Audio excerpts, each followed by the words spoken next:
नमस्कार. माधव मंथन मध्ये आपलं स्वागत आहे. मी माधव घांगुर्डे. रावणानं सीतेचं अपहरण जरी केलं असलं तरी रावणानं सीतेवर जबरदस्ती केली नाही. तिच्या इच्छेविरुद्ध तिच्या अंगाला स्पर्श केला नाही. अशा प्रकारचे विचार मध्ये मध्ये काही मंडळी मांडत असतात. त्यांचं म्हणणं असं असतं की रावणाने सीतेशी लंपटपणा केला नाही, तिच्या अंगाला हात लावला नाही, तरी देखील हजारो वर्ष दरवर्षी दसऱ्याच्या दिवशी रावणाला का जाळायचं असं त्यांचं म्हणणं असतं. हे किती चुकीचं आहे. रावणाला क्लीन चिट कशी काय देता? मुळामध्ये रावणानं एका परस्त्रीचं अपहरण केलं. इथेच खरी चूक आहे. त्याचाच राग यायला पाहिजे. त्यांनी तिच्या अंगाला हात लावला नाही कारण त्याला सीतेच्या अंगाला स्पर्श केला तर जळून जाशील असा शाप होता. पण त्या विषयात मला शिरायचं नाही. पण हा परस्त्रीला तू माझी हो, तू माझी हो हे जे परत परत सांगतो हे बरोबर आहे का? एका परस्त्रीचं अपहरण करणं आणि तिला तू माझी हो म्हणून मागे लागणं याला काय म्हणायचं? पण तरी देखील रावणानं सीतेला तिच्या मनाविरुद्ध स्पर्श केलं नाही. अशी क्लीन चिट द्यायची. सीतेच्या आयुष्यातला दुसरा प्रसंग तो म्हणजे सीतेची अग्निपरीक्षा आणि नंतर सीतेचा वनवास. सीतेची अग्निपरीक्षा ही लोकाहाग्रास्तव घेतलेली आहे. प्रभू रामचंद्र हे प्रजाहित दक्ष राजा होता आणि त्यामुळे प्रजेकडनं जेव्हा मागणी आली की अग्निपरीक्षा झाली पाहिजे तेव्हा अग्निपरीक्षा झाली आणि रामाचा सीतेवर विश्वास होता की ही अग्निपरीक्षेत उत्तीर्ण होईल. हा एक भाग.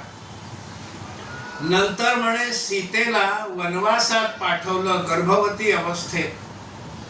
हे अर्ध सत्य आहे. मुळामध्ये वाल्मिकींचं रामायण हे प्रभू रामचंद्रांच्या राज्याभिषेकाबरोबर संपतं. वाल्मिकींनी त्याच्या पुढे त्या विषयावरचं काही लिहिलेलं नाहीये. राज्याभिषेक झाला आणि वाल्मिकी ऋषींनी रामायण संपवलेलं आहे. हे नंतर मग जे कोणी कोणी वेगळी रामायण लिहिली त्याच्यामध्ये हे आलेलं आहे. रामानंद सागर यांनी जे रामायणाची सिरियल दाखवली त्याच्यामध्ये प्रभू रामचंद्रांचा आणि सीतेचा असा संवाद आहे. एका धोब्यानं शंका घेतली सीतेच्या चारित्र्यावर. मग प्रभू रामचंद्र हे एक धोबी जर शंका घेतो तर याचा अर्थ प्रजेची मानसिकता काय होती हे प्रभू रामचंद्रांना लक्षात घेतलं आणि जनतेच्या शंकांचं निरसन झालं पाहिजे हे प्रभू रामचंद्रांनी ठरवलं. पण त्यांनी सीतेला आता तू वनवासात जा असं सांगितलेलं नाही. रामायणाच्या सिरियल मध्ये या विषयावर प्रभू रामचंद्र आणि सीतामाई यांचा एक संवाद आहे. सीतामाई प्रभू रामचंद्रांना सांगते की मी निघून जाते, प्रजेची जर माझ्यावर शंका असेल तर. त्याच्यावर प्रभू रामचंद्र म्हणतात एकटी नको जाऊस, आपण हे सगळं राजवैभव राजप्रासाद सोडून जाऊ, आपण दोघेही वनवासात जाऊ. मी राजा बनत नाही, मी माझं जे राजपद आहे ते सोडतो. त्याच्यावर सीतामाईंनी प्रभू रामचंद्रांना सांगितलेलं आहे की तुम्ही रघुकुळातले आहात, रघुराजाचे तुम्ही वंशज आहात आणि असं जर तुम्ही माझ्यासोबत वनवासात निघून गेलात तर लोक म्हणतील आपल्या पत्नीच्या एका स्त्रीच्या मोहापायी रामानं राजा म्हणून आपलं कर्तव्य टाळलं आणि आपल्या सीतेबरोबर तो निघून गेला असं लोक म्हणतील. म्हणजे राजेपद असणं हे वैभव किंवा ऐश्वर्य किंवा ऐशाराम चंगळ नाही तर ते कर्तव्य आहे. हा सीतेचा दृष्टिकोन होता.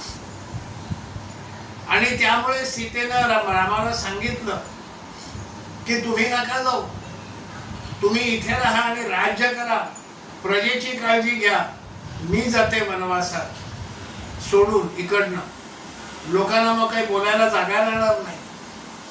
आणि मग प्रभू रामचंद्रांनी सीतेला लक्ष्मणासोबत पाठवलं. कुठे पाठवलं?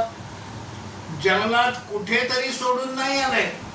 कुठेतरी सोडायला सांगितलं नव्हतं की जिथे जंगली श्वापद सीतेवर हल्ला करतील, तिचं कोणी संरक्षण करणारं नसेल, तिला कोणी खायला प्यायला देणारं नसेल, निवारा देणारं नसेल, अशा ठिकाणी कुठेतरी जंगलात नाही सोडलेलं.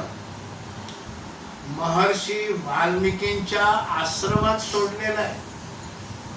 आश्रम म्हणून लागणाऱ्या सगळ्या व्यवस्था तिथे उपलब्ध होत्या. सीतेची काळजी घेणाऱ्या, तिथे सीतेच्या पाठी धावणाऱ्या दासी होत्या. त्या ठिकाणी योग्य पद्धतीनं सीतेची प्रसूती झालेली आहे. प्रसूतीच्या काळात घ्यायची काळजी ही त्या तिकडच्या आश्रमातल्या महिलांनी घेतलेली आहे. त्यानंतर लव आणि कुश यांच्यावर योग्य ते संस्कार वाल्मिकी ऋषींनी केलेले आहेत. आणि मग हे लव आणि कुश वाल्मिकीने जे संस्कार केले, त्यांना जी रामकथा सांगितली ती सांगायला रामाच्या दरबारात आलेले आहेत. असा तो सगळा प्रसंग आहे. यातलं आश्चर्य असं वाटतं की ज्या रावणानं सीतेचं अपहरण तिच्या मर्जी विरुद्ध केलं, एका परस्त्रीचं अपहरण केलं, तिला तू माझी हो असं सांगितलं, त्या रावणाला मात्र आम्ही क्लीन चिट देतो. आणि जिथे रामाने असं म्हटलं तू एकट्याने जाऊ नकोस, मी राजपदाचा त्याग करतो, आपण वनवासात जाऊ, तेव्हा सीता रामाना म्हणते की नाही, तुम्ही तुमचं कर्तव्य बजावा, मी जाते. आणि वाल्मिकींच्या आश्रमात सोडलं. सीताबाईंची योग्य ती काळजी घेतली गेली, तिच्या मुलांवर योग्य ते संस्कार केले गेले. तिथे मात्र आपण प्रभू रामचंद्रांना दोषी ठरवतो. प्रभू रामचंद्रांनी सीतामाई वनवासात गेल्यानंतर राजप्रासादातल्या कुठल्याही सुखाचा उपभोग केलेला नाहीये. ते साधं अन्न, सर्वसामान्य प्रजा जे अन्न ग्रहण करते ते साधं अन्न प्रभू रामचंद्रांनी ग्रहण केलेलं आहे. ते कधीही पलंगावर झोपले नाहीत. जमिनीवर आपलं अंथरूण करून खाली जमिनीवर ते झोपलेले हे सर्वश्रुत आहे. पण तरी देखील रावण बलात्कार करतो, रावण अपहरण करतो, मर्जी विरुद्ध माझी हो म्हणून सांगतो परस्त्रीला, त्याला आपण क्लीन चिट देतो. आणि ज्या रामानं सीतेची पूर्ण काळजी घेऊन योग्य ठिकाणी पाठवलं, त्या रामाला मात्र आपण दोषी ठरवतो. आणि त्या अर्थाने हिंदू संस्कृतीला आपण दोष देतो.